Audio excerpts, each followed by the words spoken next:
안녕하세요. 저는 성격이 털털하고 무던하다는 소리를 자주 듣는 40대 후반 여성입니다. 어린 시절에는 다혈질이었던 저도 나이를 먹으니 점점 그 불같은 성미가 사라지더군요. 그렇지만 결혼 후 오랜만에 그 불길이 다시 치솟은 일이 생겼는데요. 오늘은 그 일에 관해 여러분께 알려드릴까 해요. 저는 지방 전문대를 졸업한 간호사예요. 경상도 출신이지만 졸업 후 수도권에 올라와 일을 하고 있었죠. 남편은 친목 동호회를 나갔다가 알게 됐어요. 사람이 차분하고 잔잔한 호수 같은 사람이라 당시만 해도 다혈질이었던 제 성격을 모두 다 받아줄 수 있을 만큼 포용력 있는 사람이었어요. 연애 3년 후 결혼을 했을 때도 저희 부부에게는 아무런 문제가 없었어요. 교양 있는 시어머니, 성격 좋고 사람 좋은 시아버지, 4살 많은 아주버님과 형님, 남편과 1살 차이 나는 서방님과 동서까지. 멀리서 볼 때는 아무 문제 없는 완벽한 가족에 가까웠죠. 하지만 이 시댁에서 구심점이 되어줘야 할 시어머니는 제가 결혼한 지 3년 만에 암 이식 수술 후 요양을 위해 강원도에 전원주택을 지어 그곳에 살게 됐어요. 혼자 가는 건 힘드니 시아버지와 함께 갔죠. 그렇게 시부모가 사라지니 그들의 본성이 드러나더군요. 동서, 친정도 멀고 많이 힘들지? 아무래도 사람 사는 곳 다 똑같다고는 해도 근본적으로 수도권이랑은 다른 부분이 많지. 여전히 지방은 시골이잖아. 그러니까 내가 앞으로 좀 더 챙겨줄게. 형님의 그 말에는 아주 작은 가시가 있었어요. 눈치가 빠른 제가 그걸 모를 리 없었죠. 딱 들어봐도 밑에 지방과 시골에 대한 멸시가 바탕에 깔려 있잖아요. 그렇지만 수도권에 오고 나서 간혹 이런 사람들을 만난 적이 있기 때문에 그러려니 하고 넘어갈 생각이었어요. 이런 거 하나하나 대응하느니 그냥 쓰레기는 쓰레기로 두는 게 속 편하거든요. 네, 고마워요, 형님. 정말 딱 그렇게만 말했어요. 가타부타 말 섞을 것도 없죠. 그냥 지나치면 그만인 것을. 당시 저희는 새로운 신혼집에 들어온 지 얼마 되지 않은 상태였어요. 결혼한 지 3년이나 됐지만 괜찮은 집을 찾을 수 없고 아무래도 돈이 좀 모자라서 2년 반 정도 제 자취방에서 살면서 돈을 모으고 있었거든요. 그래서 이번에 들어온 새 집이 너무 좋았어요. 작은 집이었지만 제 나름의 인테리어도 하고 안에 들일 가구며 가전도 모두 제가 손수 골랐죠. 그런데 형님이 저희 이사 소식을 알고는 도와주겠다며 이것저것 챙겨주기 시작하더군요. 처음에는 커피 머신이었고 그 다음은 에어프라이어였어요. 솔직히 챙겨준 것들 모두 중고였고 그다지 필요 없는 물건들이었지만 억지로 가져다 안겨주는 그 물건들을 안 된다고 도로 돌려보낼 수 없었어요. 솔직히 그 사람 평소 행실이야 어떻든 챙겨주고자 한 건 아주버님 생각이었을 수도 있으니까요. 게다가 성의를 무시하는 것도 좀 그랬어요. 좋은 의도라고 생각하기로 했죠. 그런데 뒤로 갈수록 좋은 의도가 아닌 것 같더라고요. 그러다가 결국 일이 터졌죠. 동서, 이거 받아. 내가 저번에 동서 집에 가보니 밥솥이 4, 5인용이더라고. 우리 집 밥솥은 10인용이니 손님 많이 왔을 때도 덜 불편할 거야. 계속 쓰고 있기 그렇잖아. 저희한테 주시면 형님네는요? 10인용이면 저희야 좋기는 한데. 살짝 거부감이 생겼어요. 솔직히 여태 형님이 챙겨준다고 해서 받은 것들은 상태가 썩 좋지 않았거든요.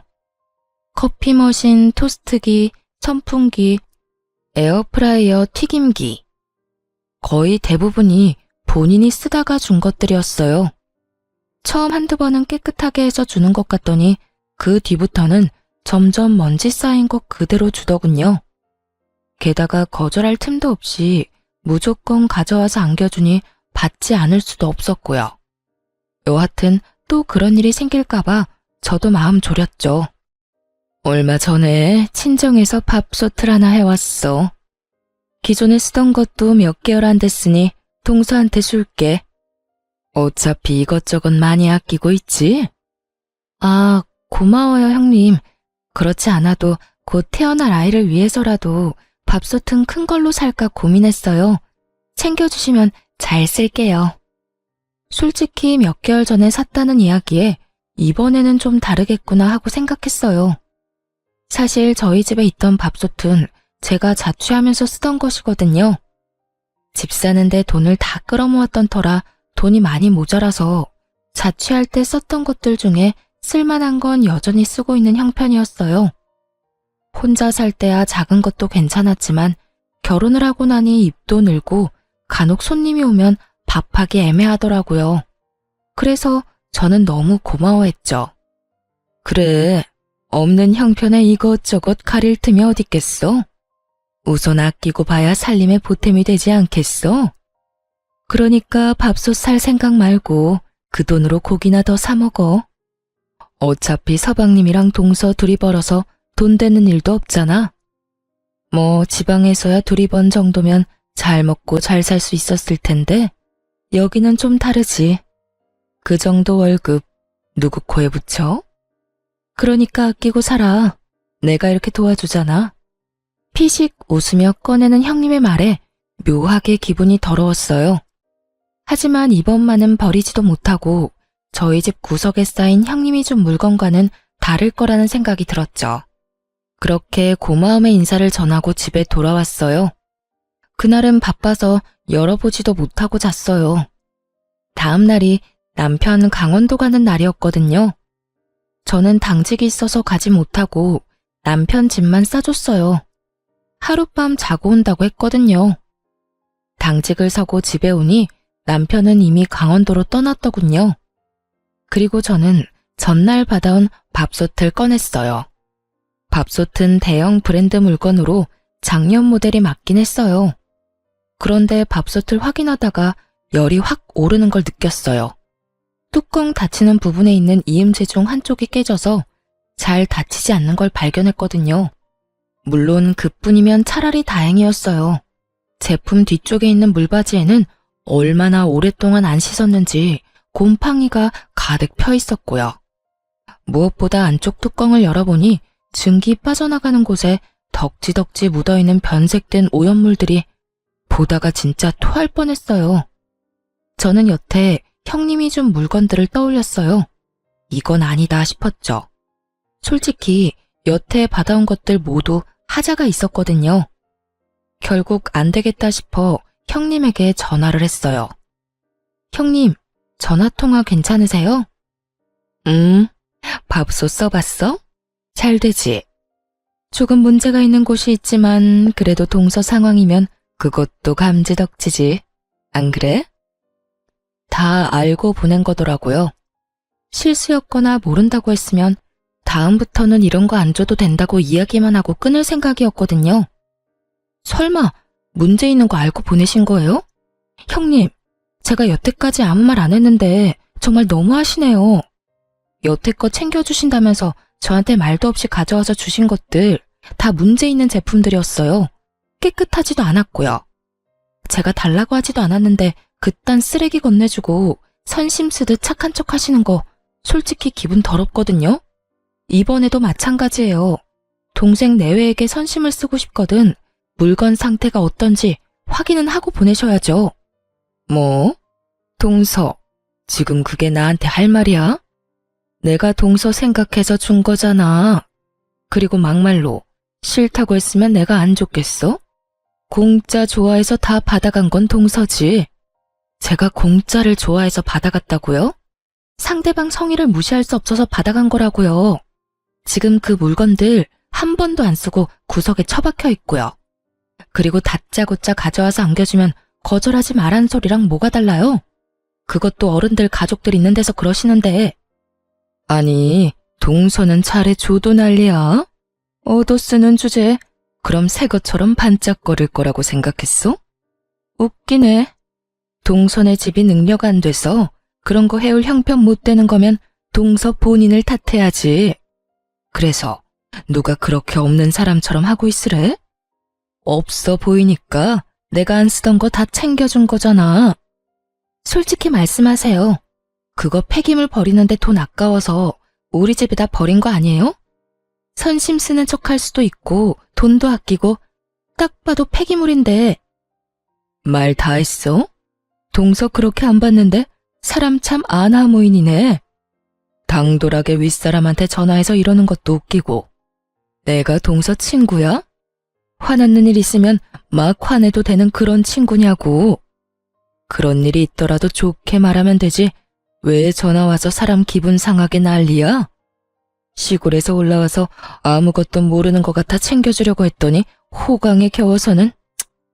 필요 없으면 다 버려. 누가 뭐래? 네, 알겠어요. 그럼 제가 알아서 다 버릴게요. 그러고 전화를 탁 끊어버렸어요. 주변을 둘러보니 쌀을 담았던 아대자루가 보이더군요. 시골에 농사 짓는 친척분이 보내주신 쌀 포대였는데 여기까지 오느라 여기저기 찢어지고 더러워졌지만 물건 넣는 데는 별 문제 없어 보였어요. 저는 그 포대자루에 형님이 줬던 물건을 싹 다 넣었어요. 준 성의가 있어서 무시하지는 못했지만 쓰기에는 더러워 한 번도 써본 적은 없던 쓰레기들을요. 그리고 포대자루를 질질 끌고 차에 실었어요. 버려달라니 그 말 그대로 해줄 생각이었어요. 하지만 제 집은 아니었죠. 저는 형님 집으로 차 타고 열심히 달렸어요. 그리고 꽤 오래전에 형님이 알려준 아파트 현관 비번을 눌렀죠. 바뀌지 않았던 건지 열리더군요. 그리고 엘리베이터를 타고 올라가 형님 집 문 앞에 그 포대자루를 놔두고 나왔어요. 제 것도 아니고 사용한 적도 없는데 왜 제가 제 돈 주고 버려야 하나요? 버려달라는 사람이 버려야죠. 그렇게 집에 와서 개운한 마음으로 쉬는데 아주버님에게서 전화가 왔어요. 네, 아주버님. 어쩐 일이세요? 그이랑 강원도 가신다고 들었는데요. 아니, 재수씨. 한 가지만 물어보려고 전화했어요. 혹시 우리 와이프가 재수씨한테 준 물건들 상태 확인된 거 사진 있습니까? 아, 그거요? 그럼요, 있죠. 전부 다 사진은 찍어놨어요. 혹시라도 나중에 버렸을 때 왜 버렸냐고 화내시면 들려드릴 말은 있어야 하잖아요. 그렇게 이야기하는데 아주버님 목소리 뒤로 엄청 시끄러운 소리가 들리더군요. 형님의 목소리였어요. 혹시 형님이랑 같이 계세요? 아니요, 그게 아니라 강원도인데 우리 와이프가 동생한테 전화해서 화내는 바람에. 어떤 상황인지 대충 감이 왔어요. 제가 반품한 쓰레기를 확인하고 형님이 저희 남편에게 전화해서 생난리를 치고 있더군요. 게다가 그 목소리는 남편의 스피커폰을 통해 시부, 시모, 아주버님이 계신 그 자리에 모조리 다 흘러들어갔고요. 남편이 말할 틈도 주지 않고 오디오를 꽉꽉 채우는 형님을 보며 자기 무덤 열심히 파고 있구나 하는 생각이 들었어요. 속으로 진짜 고소했거든요. 교양 있는 척, 착한 척, 사람 지방 출신이라고 돌려가는 형님이 곧 망가질 생각을 하니까요. 역시나 그때 제가 보낸 사진을 본 것인지 시모 목소리가 들렸어요. 아니, 밥솥 상태가 이게 뭐냐? 아, 그게 말이에요. 저희가 사용하던 걸 급하게 주느라. 애미야, 너희가 동생 챙겨주는 거 뭐라 하는 거 아니다. 다만 챙겨줄 거면 욕 얻어먹을 짓은 하지 말아야지. 누가 보면 쓰레기를 갖다 준 거라고 생각하지 않겠니? 아무리 선의로 한 일이라도 이런 물건을 가져다 주면 아무도 감사하지 않을 거다. 도대체 첫째는 무슨 생각으로 이걸 둘째한테 갖다 준 거냐? 시모의 말에 아주버님도 당황한 것 같더군요. 시모는 본래 조용하고 차분한 성격인데 첫째 형님의 행동에 경악하신 듯 했어요. 적어도 시모의 상식선에서는 일어날 수 없는 일인 듯 보였죠. 저는 시모의 말 덕분에 마음이 좀 놓였어요. 저와 비슷하게 생각하는 사람이 있었으니까요.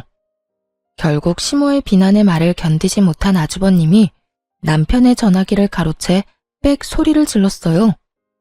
이 옆에 내가 뭘 잘났다고 소리를 질러? 밥솥 상태를 보니 당신이 잘못한 게 확실해 보이는구먼. 도대체 집에서 하는 일이 뭐야? 당신까지 왜 그래요? 없이 사는 둘째 서방님 도와주는 게 뭐가 문제예요? 당신도 쓸데없이 자리만 차지하는 물건 처분할 수 있다고 좋아할 때는 언제고? 내가 언제 그런 말을 했어? 발뺌 할 거예요? 그만! 지금 여기가 어딘 줄 알고 언성을 높여? 지금 어머니 아버지 이 전화 다 듣고 계시거든? 말 좀 예쁘게 해. 지금 하고 있는 이야기가 모두 시부모 귀에 들어갔다는 걸 알자마자 형님은 급격하게 아무런 말도 하지 않았어요. 아니, 아예 입을 다물었죠. 성질 좀 죽여. 내가 봐도 밥솥은 너무했어. 다른 것들도 많이 낡았고. 당신이 좋은 일 한다기에 내가 말리지 않았지만 신경 안 썼다고 이런 식으로 하면 안 되지. 앞으로 절대 이런 일 없도록 해. 그러고 남편 전화가 끊긴 모양이었어요. 그리고 아주버님이 저한테 말하더군요. 재수씨, 내가 신경 못 써서 미안해. 우리 와이프도 나쁜 뜻으로 그런 거 아닌 거 알지? 내가 따끔하게 혼내놨으니 다음부터는 안 그럴 거야. 아주버님이 제게 사과하며 전화가 끊어졌어요. 나중에 집에 돌아온 남편에게 물으니 제가 들은 것보다 더 대단했다고 하더군요. 전화하자마자 서방님 어쩌면 이럴 수 있냐? 동서가 해도 너무하지 않냐?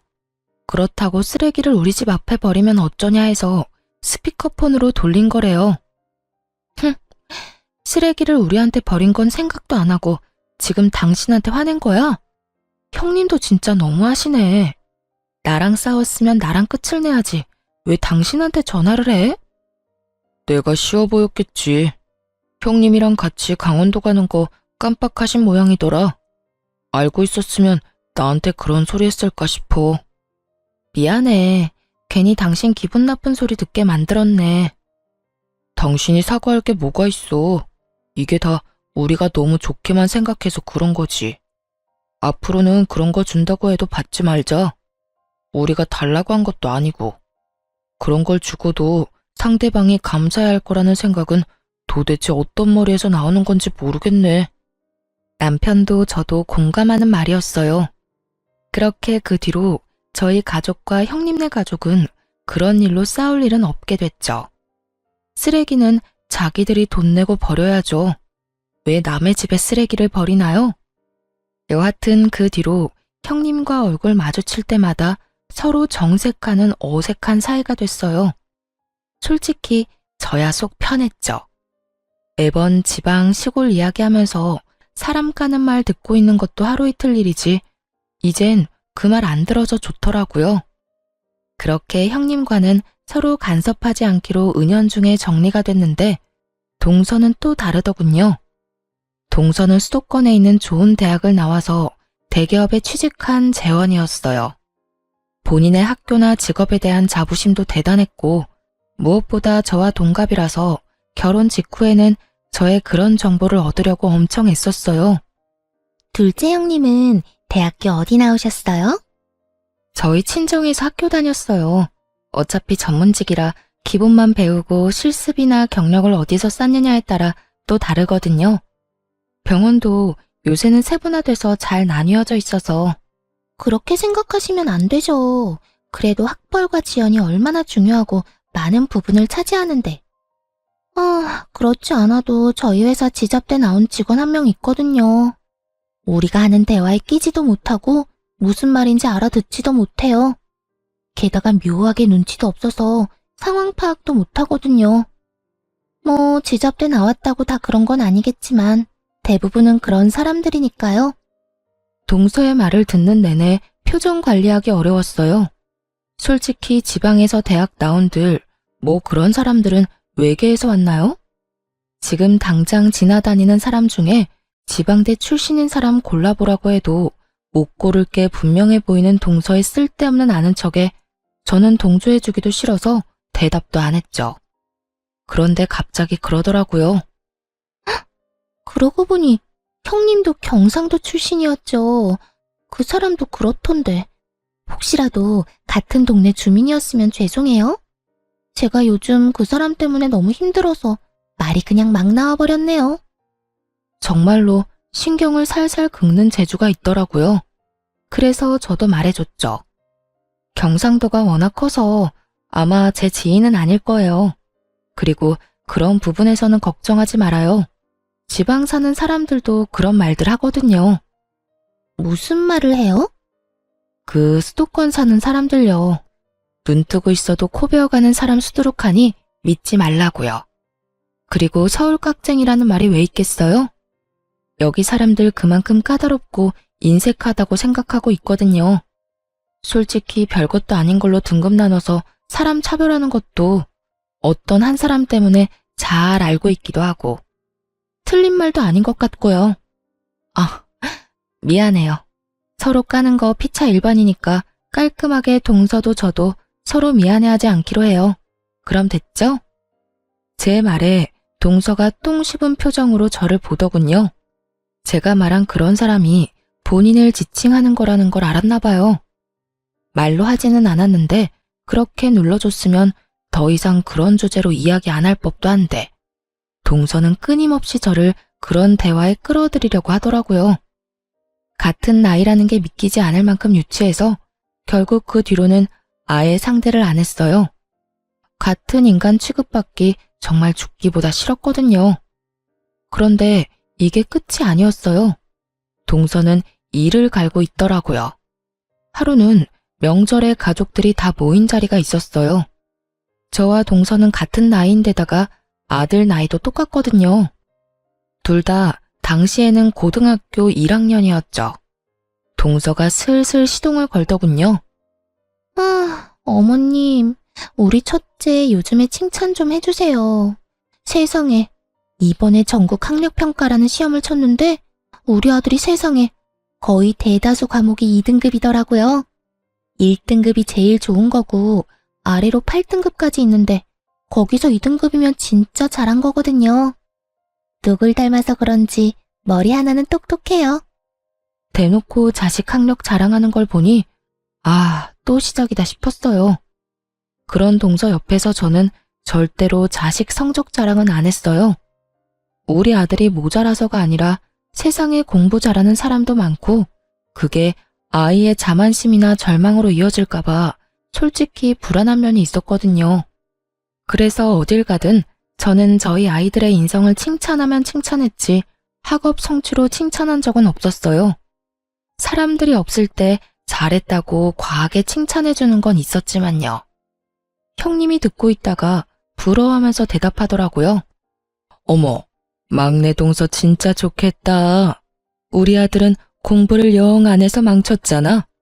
좋은 대학 졸업 못할 것 뻔하니까 그냥 대충 구색 맞추기로 대학 갔다가 졸업과 동시에 사업하는 제 아버지 밑에서 일 배우라고 하려고. 근데 걔는 어느 대학 가고 싶어서 그래? 아직 진로는 이르죠. 3년 남았고 이 정도 성적이면 어딜 가도 갈 수 있을 테니까. 어떤 곳이든 제가 밀어줄 생각이에요. 될성부른 떡잎은 알아본다니까요. 참 김칫국도 시원하게 들이키고 있더군요. 물론 잘하는 아이가 계속 잘할 수도 있지만 굳이 그걸 입 밖으로 내지 않는 게 더 좋을 텐데 왜 저러나 싶었어요. 그런데 동서가 제 눈치를 살살 보더니 결국은 제 아들 이야기를 꺼냈어요.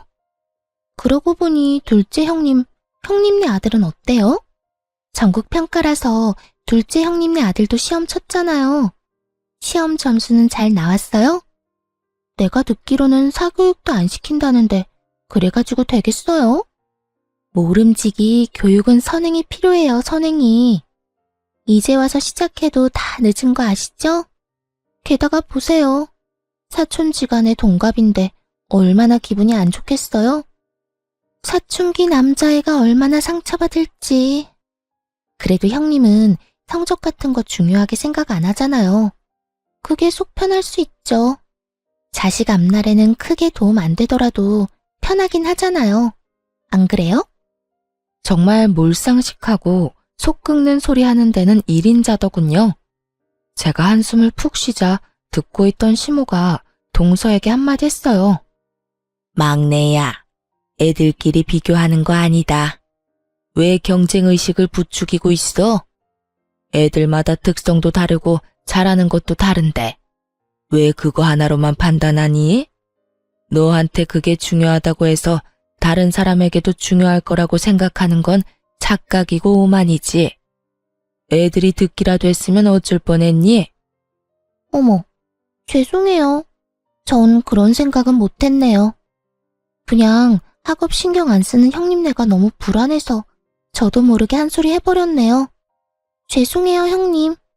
죄송하다고는 말하지만 눈빛에는 자기가 이겼다는 우월감으로 가득 차 보이더군요.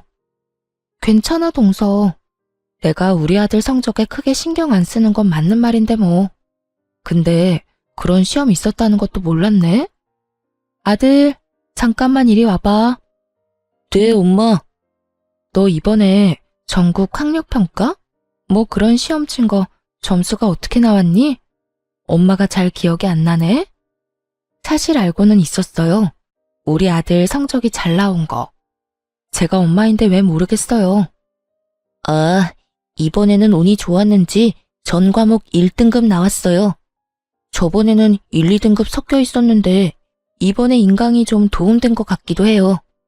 어머, 그랬어? 잘했어, 잘했어. 지금 뭐 하고 있었어? 여름방학에 영어학원 다녀보려고요. 아직 1학년이라서 회화학원으로 다녀보고 싶어서 알아보는 중이에요. 입시나 시험 대비 영어는 2학년이나 3학년 방학에 들으면 될 것 같고 일단 좀 더 자연스러운 영어를 접해볼 생각이에요. 누구 아들인지 똑부러지게 말하더군요. 제가 말하지 않아도 아들은 자기에게 뭐가 필요한지 정확히 알고 있었어요. 물론 그렇게 계획적으로 키운 건 저였지만요. 아들을 방으로 들여보내고 꿀먹은 벙어리가 된 동서에게 제가 웃으며 말했죠. 우리 아들이 외탁을 한 것 같아요. 사실 여태까지 말씀드릴 일이 없어서 말 안 하고 있었는데 저희 부모님 두 분 다 교육직에 몸담고 계셨거든요. 오빠도 의사고 여동생도 변호사라. 솔직히 저희 가족 중에 저만 공부하는 거 별로 안 좋아했어요. 그런데도 우리 아들 머리 좋은 거 보면 아무래도 삼촌이나 이모 영향을 많이 받은 것 같아요. 제가 그렇게 말하자 시모가 고개를 끄덕이더군요. 시모는 알고 있었거든요. 저희 집안에 고학력자가 많다는 걸요. 그리고 제가 그걸 말하는 걸 그리 좋아하지 않는다는 것도요. 솔직히 집에 잘난 사람 많으면 필연적으로 쭉정이 하나쯤은 생기고 그게 우리 가족 중에서는 저였거든요. 그렇다고 제가 사랑을 못 받은 건 절대 아닌데 상대적 박탈감을 많이 느꼈었죠. 그리고 아들이 커감에 따라 그 박탈감을 많이 회복했고요. 아들이 잘 되니 제가 잘 되는 것처럼 마음이 편안해졌으니까요. 어쨌든 자기 아들과 동갑인 제 아들이 실력이 더 좋다는 걸 알고 난 뒤 동서는 그 뒤로 학업과 관련된 이야기는 전혀 하지 않았어요. 세상에는 뛰는 놈 위에 나는 놈 있다는 걸 손수 몸으로 겪었잖아요. 제가 아들 성적 자랑 안 하는 건 이런 사태를 미연에 방지하기 위한 것도 있어요. 애 성적 자랑하다 상대방에게 발리면 그것만큼 쪽팔리는 것도 없거든요. 그것도 본인이 먼저 도발했다고 친다면 말이죠.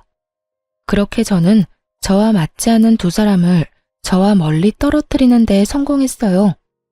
남편과 헤어질 수는 없으니 그 사람들을 최대한 멀리하는 것 말고는 저의 내적 평화를 유지할 방법은 없었죠.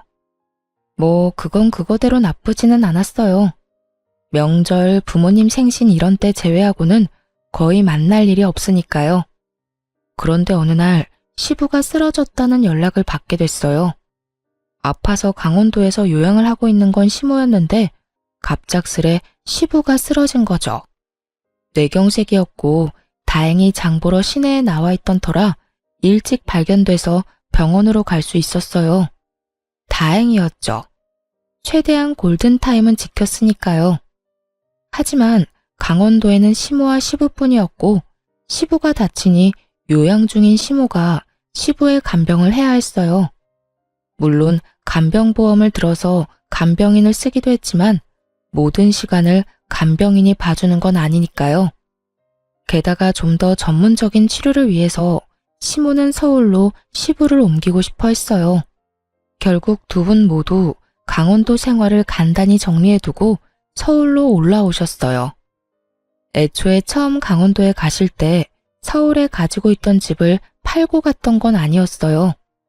시부가 모아놓은 돈으로 강원도에 전원주택을 지었고 살고 있던 집은 당시 막내 도련님 결혼과 동시에 전세를 싸게 내줬거든요. 그래서 시부를 병원에 입원시키고 나면 시모가 거주할 만한 곳이 딱히 마땅찮았어요. 그날은 시모가 저희 삼형제 내외를 모두 부른 날이었어요. 너희 아버지 입원하고 나면 병수발은 나와 간병사가 될 거다. 간병인은 간병보험 등거에서 나오지만 24시간 붙어 있는 게 아니니 당연히 나도 너희 아버지 수발 들어야 해. 그러려면 내가 여기에 머물 곳이 필요한데 너희 세 형제들 집 중에 한 곳에서 머물렀으면 하는구나. 자식이 셋이나 되는데 누구 하나는 같이 살 사람 있지 않겠니? 시모 말에 일순 그 공간이 조용해졌어요. 그러더니 형님이 갑자기 막내 동서를 바라보며 말하더군요.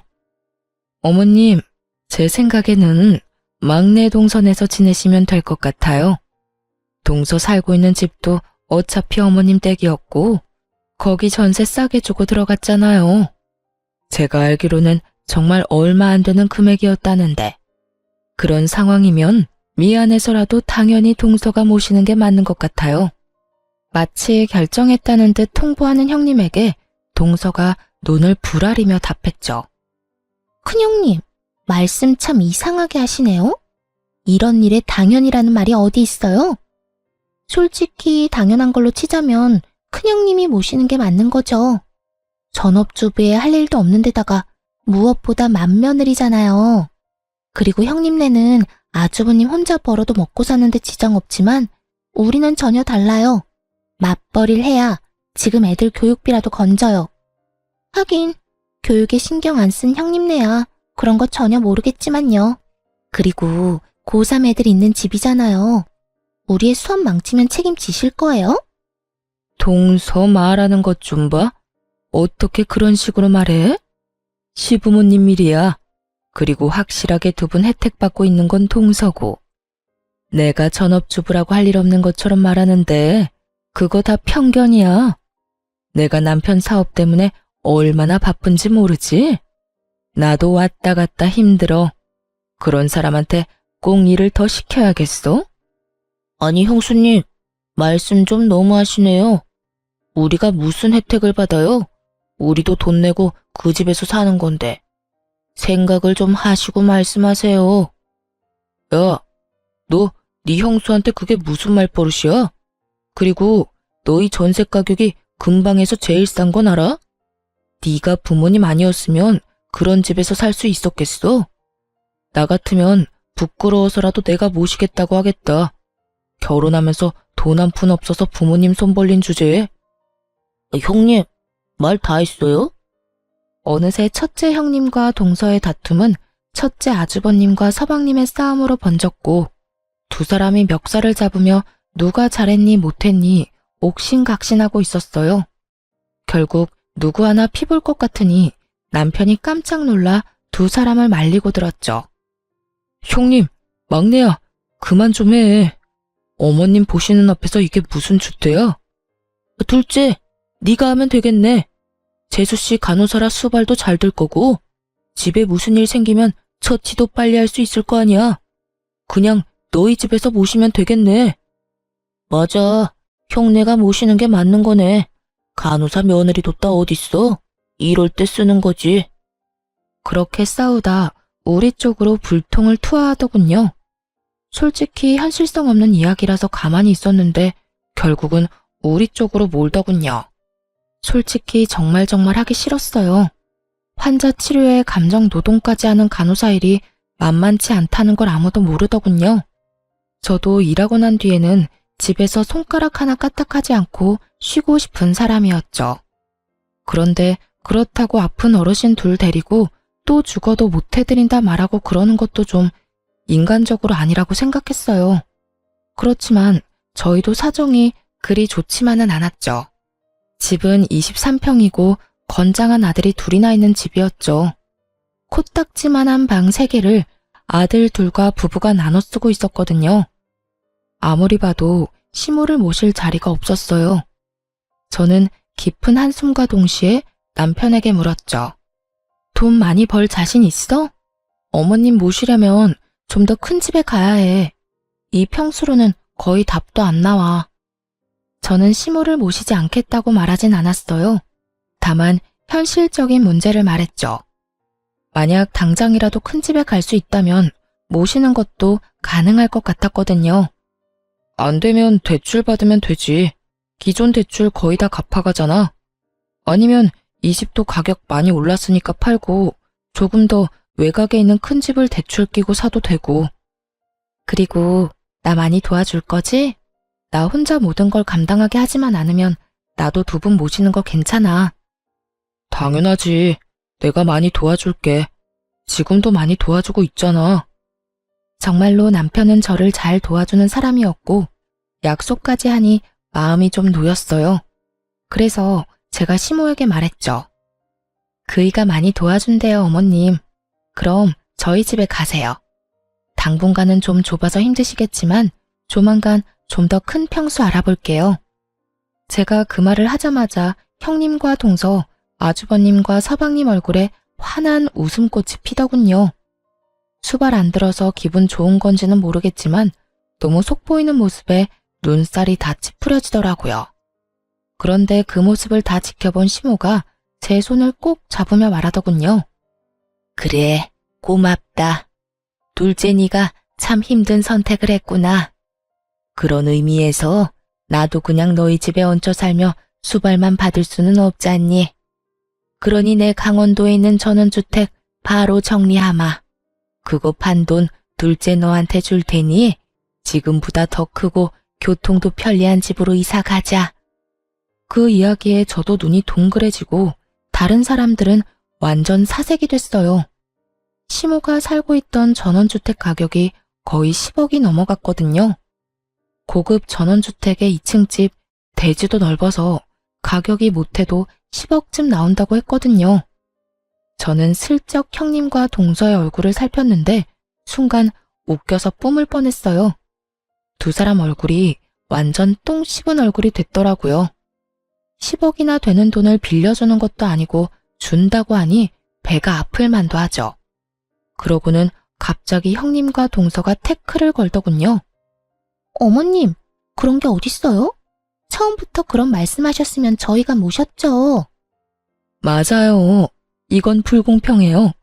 제가 맏며느리니까 제가 모실게요. 그게 당연하다고 생각해요. 당연은 무슨 당연이에요? 큰형님, 아까 저한테 뭐라고 하셨죠? 제가 부모님 혜택 받고 있으니까 제가 모셔야 한다면서요. 제가 모실게요.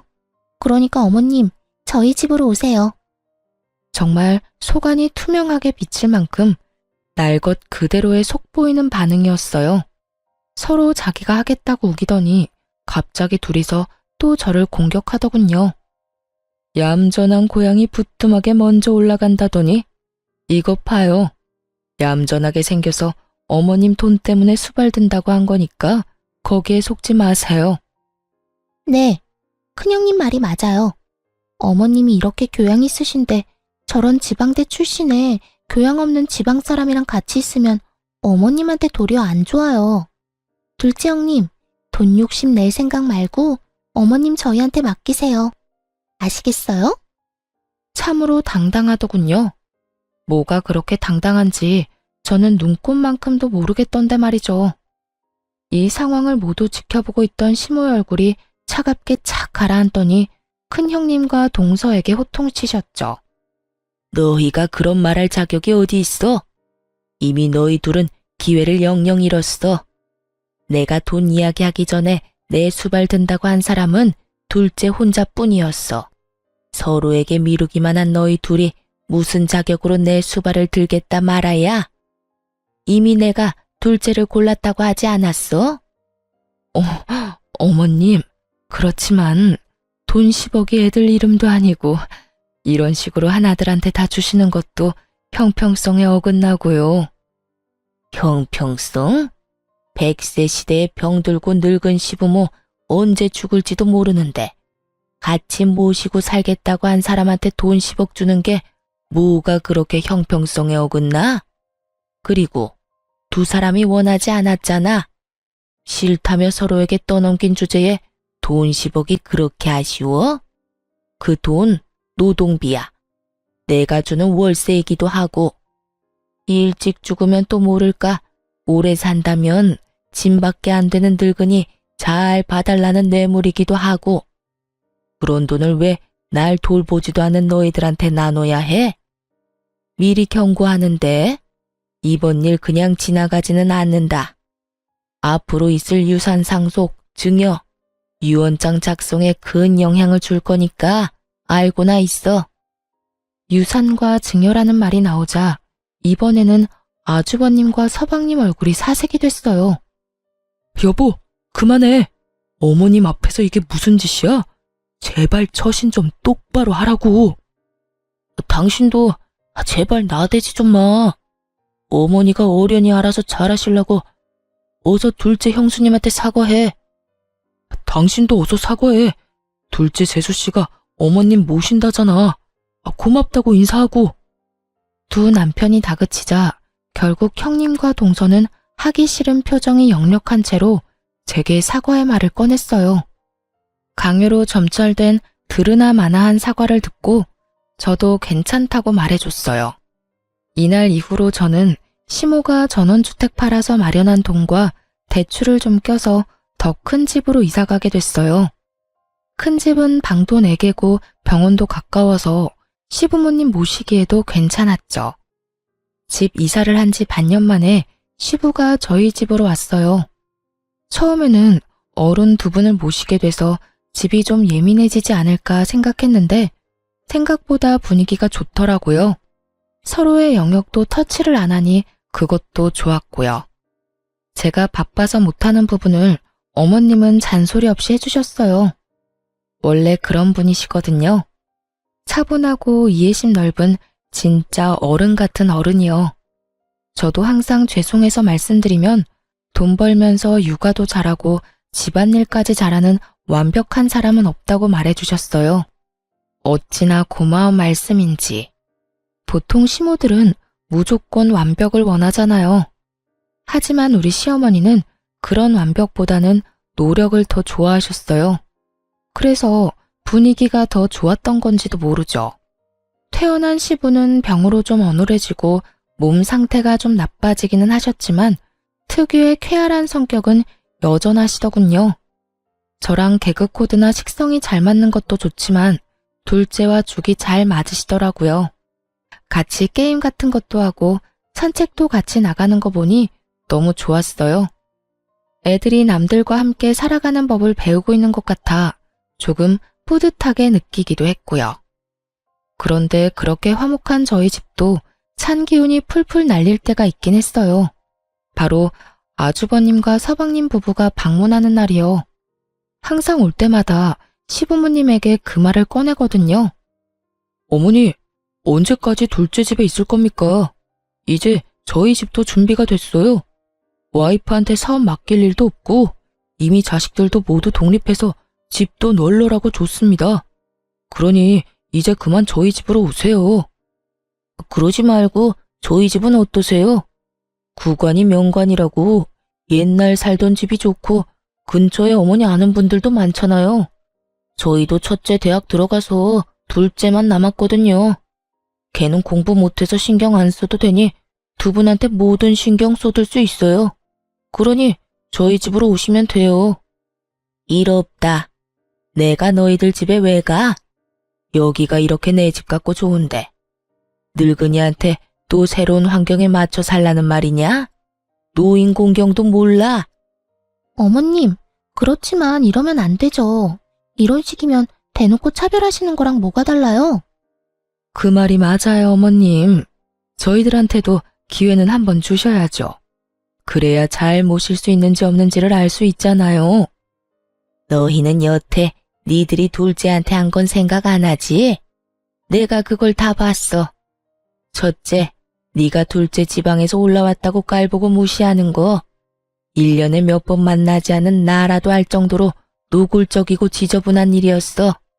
그리고 막내, 네가 둘째 출신 때문에 한 소리 하는 거, 그것도 얼마나 꼴불견인지 아니?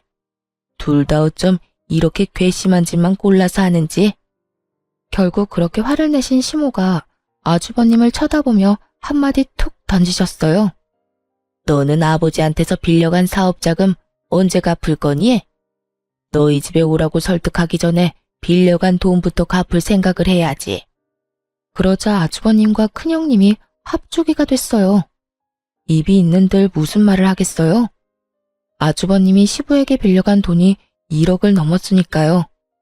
아주버님을 쫓아낸 시모가 이번에는 서방님을 보며 말했어요.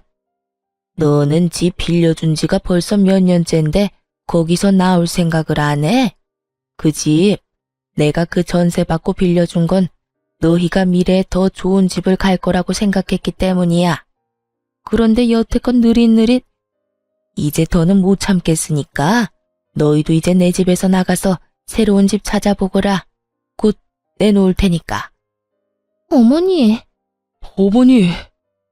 4명이 이구동성으로 외치더군요. 하긴 그럴 수밖에 없죠. 지금 시부모에게 지원받은 모든 걸 뺏기게 생겼는데 그 상황에서 예, 그러겠습니다 하는 쪽이 더 이상한 거죠. 왜? 뭐가 억울해? 둘째네는 나한테 받아간 것도 없고 다 본인들 알아서 했어. 그런 와중에도 나랑 너희 아버지 함께 모시겠다고 해준 사람이야. 부모님한테 받아간 것도 많으면서 책임은 지지 않으려는 너희가 뭐가 억울해? 지금 너희가 가지고 간 것까지 돌려줄 생각 아니면 여기 와서 이렇게 난리들 치지 말어. 잘 사는 사람들 속 뒤집지 말고. 결국 4명 모두 돈 때문에 어머니한테 그런 말 아니라며 마치 변명하듯 말을 던져놓고는 밖으로 나가더군요. 그 뒤로 저희 집에 찾아와서 시부모에게 자기네 집에 가자며 꼬시는 사람은 없어졌어요. 그 사람들이 더 이상 찾지 않으니 속이 다 시원했죠. 그러게 처음부터 남한테 맡길 생각으로 남한테 미루기 전에 상황 파악을 잘했더라면 그 누구가 됐든 우리보다는 더 좋은 조건으로 이제 와서 후회하고 매달리는 일은 없었을 거예요.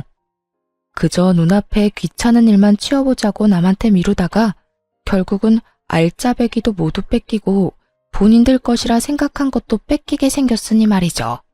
저는 처음에 형님과 동서가 저를 차별하거나 괴롭힐 때 시모가 너무 지켜보고만 있으신 거 아닌가 하는 생각을 할 때가 있었거든요. 보고도 못 본 채 하고 있는 것처럼 말이죠. 하지만 이번 일로 깨달았죠.